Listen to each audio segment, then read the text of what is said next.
तो hello guys, कैसे हैं आप सब। आई होप कि आप लोग अच्छे होंगे। तो अभी तक हमने पढ़ा कि व्हाट इज़ इकोनॉमी, इकोनॉमी क्या होता है, वाइटल प्रोसेस ऑफ इकोनॉमी पढ़ा हमने। वाई स्टडी इकोनॉमिक्स, हम क्यों पढ़ते हैं, स्कैरसिटी हमने पढ़ा, इकोनॉमिक प्रॉब्लम पढ़ा। अब हम पढ़ेंगे इकोनॉमिक्स, मतलब जो एज ए सब्जेक्ट इकोनॉमिक्स है वो हम क्यों पढ़ते हैं। तो पहले मैं हिंदी में बता देता हूँ, फिर आप लोग इंग्लिश में मैं यहाँ पे बताता हूँ। तो इसमें हम ये पढ़ते हैं कि जो इंसान की नीड्स हैं वो अनंत होती हैं और जो समाधान है वो सीमित होती हैं, इसलिए उनका सही तरीके से विभाजन करना इसलिए उनका सही तरीके से विभाजन किया जाए। तो इकोनॉमिक्स, अब हम इसमें economics is the social science which study the way a society choose to use it limited resources which have alternate uses to produce goods and services and to distribute them among different groups of people. तो economics का अगर आए exam में की definition लिखो, या तो ऐसे पूछ दे कि what is the meaning of economics. तो इकोनॉमिक्स जैसे जो मैंने अभी यहाँ पे इंग्लिश में आपको दिखाया वही सेम मैं हिंदी में बता रहा हूँ कि जैसे अगर आप हिंदी में अगर अच्छे से आपका रहेंगे, समझे रहेंगे, तो आपको और एग्ज़ाम में और आपको एडवांटेज और ज़्यादा होगा। तो अभी मैंने क्या बताया, इसमें हम ये पढ़ते हैं इकोनॉमिक्स का पर्पस क्या है। तो हम इसमें ये पढ़ते हैं कि इसमें हम ये पढ़ते हैं कि इंसान की जो नीड्स हैं वो अनंत है, मतलब अनलिमिटेड है होती हैं, और जो समाधान है वो सीमित होती हैं, इसलिए उनका सही तरीके से विभाजन किया जाए। तो विभाजन मतलब, तो आप लोग को सीबीएसई बोर्ड के स्टूडेंट है तो इतना तो पता ही होगा इंग्लिश इसका। तो इकोनॉमिक्स एक सोशल साइंस भी है, ऐसे हम बोल सकते हैं कि इकोनॉमिक्स एक सोशल साइंस है जिसमें हम ये पढ़ते हैं कि इंसान की जो नीड्स हैं वो अनंत हैं और जो समाधान है वो सीमित है। तो अब हम पढ़ेंगे difference between micro economics and macro economics. तो जो इकोनॉमिक्स है वो टू टाइप्स की होती हैं, पहला माइक्रो इकोनॉमिक्स और दूसरा मैक्रो इकोनॉमिक्स। ये दोनों एक दूसरे से डिफरेंट होती हैं। तो पहले हम देखेंगे कि मीनिंग माइक्रो इकोनॉमिक्स का meaning of micro economics. Micro economics is the that part of economic theory which study the behaviour of individual unit of economy. तो जो माइक्रो इकोनॉमिक्स है वो इकोनॉमिक थ्योरी का एक पार्ट है जिसमें हम इंडिविजुअल के बिहेवियर को पढ़ते हैं इकोनॉमी में। तो micro economics is the that part of economic theory which study the behaviour of individual unit of a economy. तो हमें सिंपल ये ध्यान रखना है और कुछ नहीं ध्यान रखना है, सिंपल ये ध्यान रखना है कि जो माइक्रो इकोनॉमिक्स है एक ऐसा पार्ट है इकोनॉमिक थ्योरी का। ये क्या है माइक्रो इकोनॉमिक्स, अब जैसे यहाँ पे लिखा है ना, micro economics is that part of economic theory, मतलब माइक्रो इकोनॉमिक्स एक ऐसा पार्ट है इकोनॉमिक थ्योरी का जिसमें हम इंडिविजुअल के बिहेवियर को स्टडी करते हैं, बस इतना और कुछ नहीं। अब हम देख लेते हैं मैक्रो इकोनॉमिक्स क्या होता है। Macro economics is that part of economic theory which study the behaviour of aggregates of the economy as a whole. तो माइक्रो इकोनॉमिक में हम क्या पढ़ रहे थे, किसी एक इंडिविजुअल के बारे में पढ़ रहे थे। अब इसमें हम पूरे इकोनॉमी जो हमारा है, जैसे हमारा कंट्री का जो इकोनॉमी है चाहे जिस भी कंट्री का, हम वो पूरे के बारे में पढ़ते हैं। मतलब जो जैसे ये है मैक्रो और माइक्रो, तो माइक्रो क्या है MICRO, मैक्रो, तो ये दोनों अलग अलग हैं। तो माइक्रो अगर कहीं आई आ जाए माइक्रो जैसे MI, तो आप समझ जाइएगा कि जो इंडिविजुअल के बारे में बात हो रही है। माइक्रो मतलब इंडिविजुअल, और यहाँ पे होल मतलब होल इकोनॉमी, ऐसे लिख देता हूँ होल इकोनॉमी। तो micro economic is the dead part of economic theory. तो मैक्रो इकोनॉमिक एक ऐसा पार्ट है इकोनॉमिक थ्योरी का जिसमें हम जो इकोनॉमी के उस पे पढ़ते हैं जो है जो उसका बिहेवियर है इकोनॉमी का, उसमें पढ़ते हैं। तो इकोनॉमी में तो सब कुछ आता है, वो भी आता है, ह्यूमंस भी आते हैं इकोनॉमी में। तो बेसिकली इकोनॉमी में हमारे ह्यूमंस भी आते हैं। तो मैक्रो इकोनॉमिक्स में मैं एक इंडिविजुअल के बारे में बात नहीं कर रहा हूँ, मैं जो इकोनॉमी है हमारा वो एज अ होल मतलब पूरे इकोनॉमी के बारे में बात कर रहा हूँ। माइक्रो मतलब किसी एक, मैक्रो मतलब पूरा होल, ठीक है। अब हम पढ़ेंगे टूल्स। जैसे इसको वो किया गया है, एक टेबल के फॉर्म में आपको बताया गया है। तो टूल्स, इसका टूल्स क्या है, demand and supply. Micro economic का टूल क्या है, डिमांड एंड सप्लाई। और मैक्रो इकोनॉमिक का टूल्स क्या है, aggregates demand and aggregates supply, ठीक है। अब अदर नेम मतलब इसका दूसरा नाम क्या है, तो माइक्रो इकोनॉमिक्स का दूसरा नाम क्या है, प्राइस थ्योरी। ये माइक्रो इकोनॉमिक्स और किस नाम से जाना जाता है, तो price theory. It is also known as price theory. तो इसको प्राइस थ्योरी से के नाम से जाना जाता है। और macro economics it is also known as income and employment theory. तो जैसे माइक्रो इकोनॉमिक्स को प्राइस थ्योरी का जो एक नाम है वो जाना जाता है, और जो मैक्रो इकोनॉमिक्स है वो पूरा मतलब जो कंट्री में इनकम है, जैसे as a income and employment theory, मतलब इनकम और एम्प्लॉयमेंट थ्योरी, इसका मतलब ये पूरा नाम है इसका। मतलब इसका जो अगर कोई पूछ दे what is the other name of macroeconomics, तो it is also known as, आपको इतना करना है, उसके बाद इनकम एंड एम्प्लॉयमेंट थियरी। अब इसके एग्जांपल्स देख लेते हैं। मैक्रो इकोनॉमिक्स का एग्जांपल है individual income and individual output. Individual मतलब क्या होता है, एक। तो माइक्रो इकोनॉमिक्स का एग्जांपल है किसी एक का इनकम के बारे में हम जब बात करेंगे तो वो इसका एक तरह से एग्जांपल है। और मैक्रो इकोनॉमिक्स का क्या example, national income and national output. मतलब नेशनल मतलब जो हमारे कंट्री में, मतलब जैसे माइक्रो में हम किसी एक इंडिविजुअल के बारे में का वो कर रहे थे, इनकम स्टडी मतलब हाँ कर रहे थे। और हम वो जो है मैक्रो में हम पूरे नेशनल जो हमारा कंट्री है उसके इनकम के बारे में करेंगे स्टडी। अब इसका बेसिक ऑब्जेक्ट्स क्या है, it aims to determine the price of commodity और फैक्टर ऑफ प्रोडक्शन।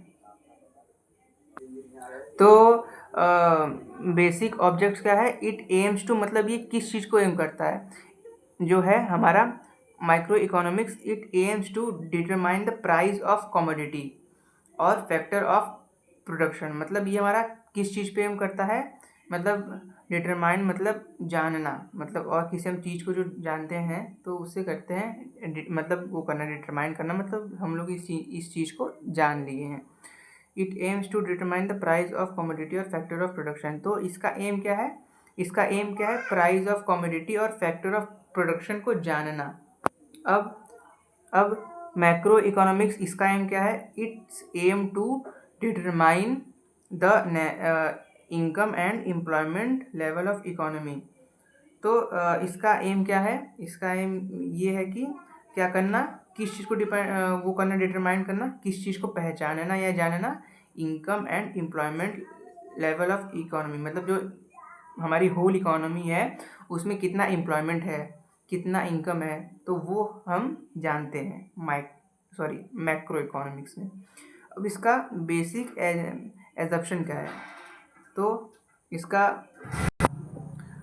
इसका माइक्रो इकोनॉमिक्स का बेसिक एजम्पशन क्या है, it assumes all the macro variable to be constant. It assume that national income, consumption, saving etcetera are constant.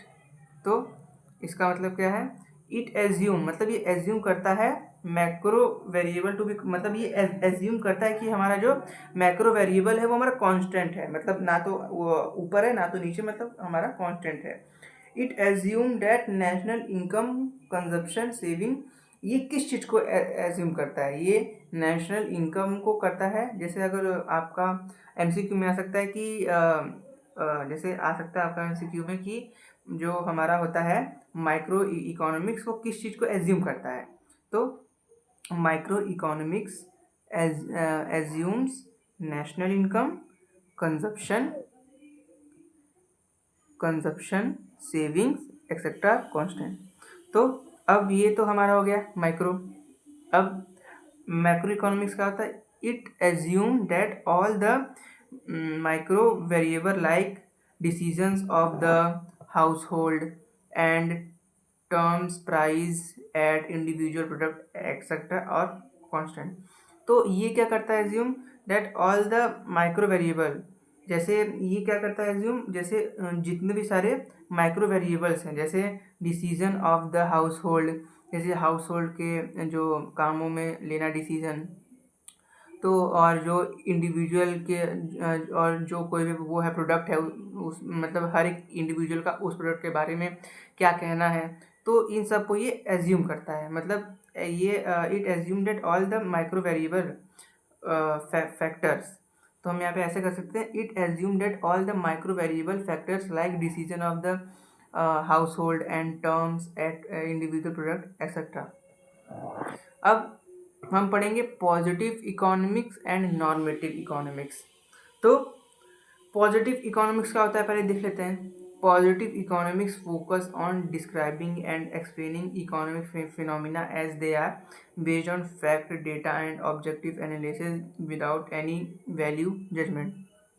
तो positive economics होता है, positive economics focus करता है किस चीज़ पे करता है, फोकस डिस्क्राइब करने में, एक्सप्लेन करने में, किस चीज़ को, इकोनॉमिक फेनोमिना को एक्सप्लेन करने में फोकस, मतलब एक्सप्लेन करने में, डिस्क्राइब करने में ये फोकस करता है। ये इसका जैसे मेन जो है वो है डेफिनेशन आपका।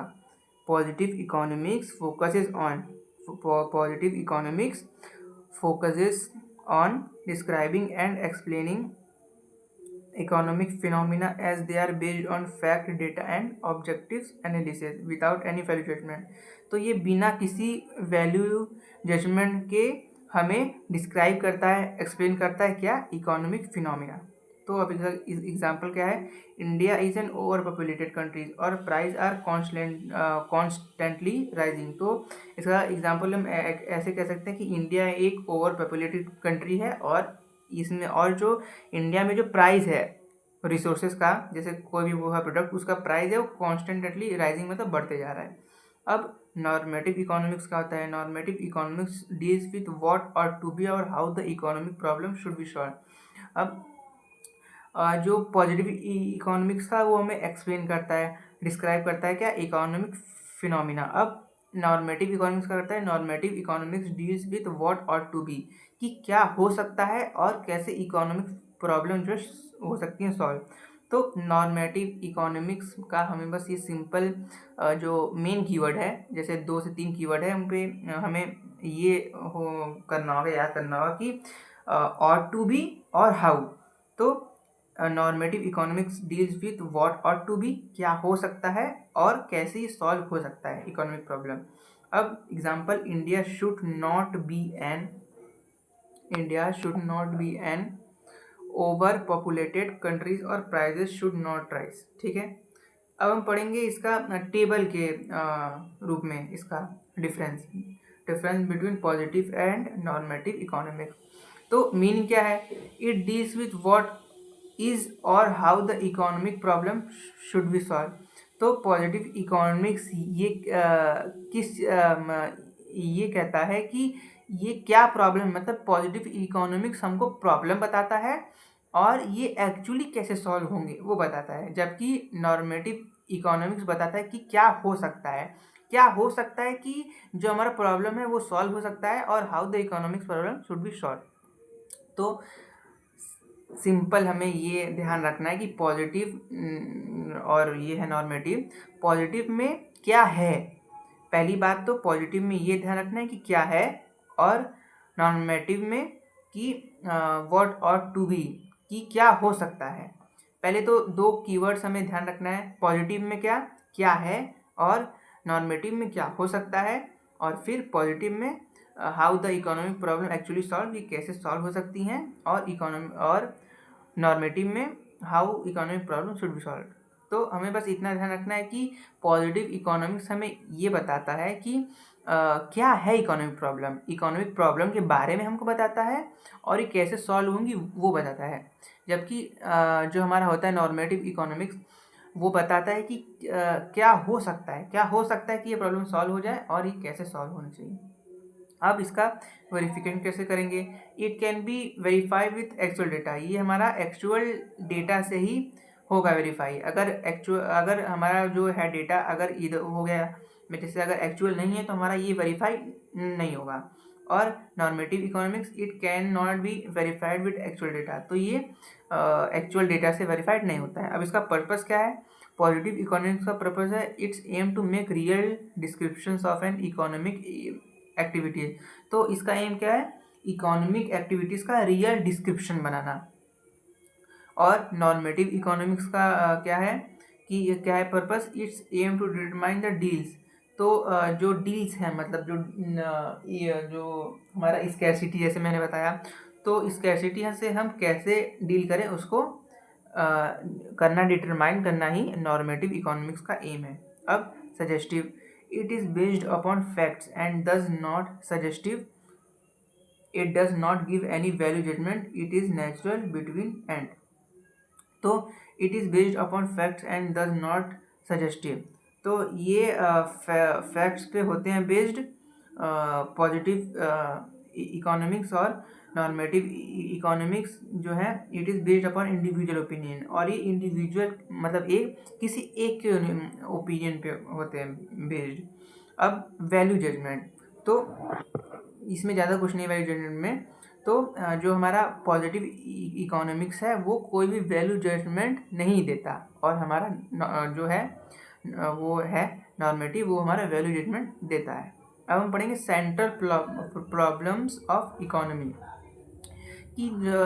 तो 3 मेजर सेंट्रल प्रॉब्लम है इकोनॉमी का। कौन कौन सा? व्हाट टू प्रोड्यूस पहला, how to produce, what to produce मतलब क्या प्रोड्यूस करें, हाउ टू प्रोड्यूस मतलब कैसे प्रोड्यूस करें, और third for whom to produce मतलब किसके लिए प्रोड्यूस करें। तो फर्स्ट हम देखते हैं what to produce. What to produce. This refer to the decision making process of choosing which goods services to be produced and in what quantities. तो what to produce में हम क्या देखते हैं कि ये जो एक प्रोसेस है जिसमें हम सोचते हैं कि कौन सा ऐसा प्रोडक्ट बनाया जाए, कि मतलब कौन सा ऐसा जो है रिसोर्सेज, कौन सा ऐसा वो है रिसोर्सेज वो जिसको किया जाए प्रोड्यूस उसमें भारी मात्रा में, और ये ज़्यादा से ज़्यादा क्वांटिटीज़ में हों, और इसकी सेल्स हो ज़्यादा से ज़्यादा। तो ये एक प्रॉब्लम हो गया what to produce. Example, an economy must decide between producing consumer goods like food and clothing और capital goods like machinery and tools. अब सेकंड देखते हैं हाउ टू प्रोड्यूस। अब कैसे प्रोड्यूस करें? पहले तो हमने देख लिया कि पहले तो हमने सोच लिया कि क्या प्रोड्यूस करना है। अब क्या प्रोड्यूस करना है बस इससे तो नहीं हो पाएगा ना। अब हमें देखना है कि कैसे प्रोड्यूस करें, ये भी एक प्रॉब्लम आती है। This problem involves to deciding the most efficient method of producing goods and services. There is the various production techniques such as labour intensive और कैपिटल इंटेंसिव वो है मेथड। तो हमें जैसे हमारा कोई भी प्रोडक्ट है उसको प्रोड्यूस करने के लिए हमारे वो चाहिए, लेबर चाहिए, और या तो ऐसी टेक्निक चाहिए जिससे जो हमारा वो है प्रोडक्ट वो अच्छी तरीके से हमारा को प्रोड्यूस हो और अच्छा उसका हमारा आए रिजल्ट आए। तो ये एक हो गया सेकंड। तो अब हम थर्ड देखते हैं कि फॉर हुम टू प्रोड्यूस मतलब किसके लिए प्रोड्यूस करें। This problem deals with the distribution of produced goods and services among the population. तो ये प्रॉब्लम किससे डील करता है? Distribution of produce goods and services among the population. मतलब ये प्रॉब्लम किससे डील करता है? ये प्रॉब्लम इससे डील करता है कि जो है डिस्ट्रीब्यूशन जो है, जैसे हमने कोई भी वो परचेस किया, जैसे हमने कोई भी जो है गुड्स वो प्रोड्यूस किया, तो उसका डिस्ट्रीब्यूशन कैसे हो, और वो और जो हमारी वो है पॉपुलेशन कैसे इक्वली वो हो जाए डिवाइडेड। अब हम पढ़ेंगे पीपीएफ। ये इस चैप्टर का लास्ट, सॉरी, ये इसके बाद एक और टॉपिक है तो वो लास्ट है इस चैप्टर का। अब पीपीएफ, तो PPF is refer to as graph that show the maximum possibility output that can be achieved by two goods when the input is maintained and constant or fixed। तो PPF क्या है? PPF एक graph है। जैसे आपका आ सकता है MCQ में कि व्हाट इज पीपीएफ, तो पीपीएफ एक ग्राफ है जिसमें मैक्सिमम पॉसिबिलिटी जो आउटपुट का वो बताया जाता है और अचीव्ड हुआ, और हमें टू गुड्स से क्या अचीव्ड हुआ हमें वो हमारा पीपीएफ दिखाता है ग्राफ के जरिए। तो पीपीएफ इज, अब हमें सिंपल ध्यान रखना है कि PPF is refer to as the graph that show the maximum possibility output that can be achieved by two good. ये हमें दिखाता है मैक्सिमम पॉसिबिलिटी दिखाता है, किसकी वो दिखाता है किसकी मैक्सिमम पॉसिबिलिटी, किसकी, टू गुड्स, मतलब जो दो गुड्स ने मिलकर क्या अचीव किया है उसकी हमें मैक्सिमम पॉसिबिलिटी दिखाता है। अब हम बढ़ते हैं इस चैप्टर का लास्ट टॉपिक जो कि है opportunity cost. Opportunity cost refer to the potential benefit that is lost when alternate is choices over another. तो मैं इस डेफिनेशन से हट के आपको बताता हूँ। तो अपॉर्चुनिटी कॉस्ट, मेरी बात ध्यान से सुनिएगा। अपॉर्चुनिटी कॉस्ट क्या है? अपॉर्चुनिटी कॉस्ट एक ऐसी सिचुएशन जिसमें हम जो है अपने जो पसंदीदा जो हमारा है फेवरेट हमारा वो है प्रोडक्ट, उसमें हम कॉम्प्रोमाइज़ कर देते हैं। क्यों करते हैं कॉम्प्रोमाइज़? क्योंकि हमारा जो इनकम है वो कम रहता है। तो जैसे कोई भी ऐसा प्रोडक्ट है, जैसे मान लीजिए फॉर एग्जांपल पिज़्ज़ा। तो पिज़्ज़ा हमें पसंद है लेकिन वो हमारी हाई प्राइसेस में है, तो हमें पिज़्ज़ा भी पसंद है और बर्गर भी पसंद है। तो पिज़्ज़ा हमें ज़्यादा पसंद है तो हम वो कर दिए, कॉम्प्रोमाइज़ कर दिए। तो हम बर्गर के लिए पिज़्ज़ा को कॉम्प्रोमाइज़ कर दिए। क्यों? क्योंकि वो उसका प्राइस ज़्यादा है। Okay, thank you very much.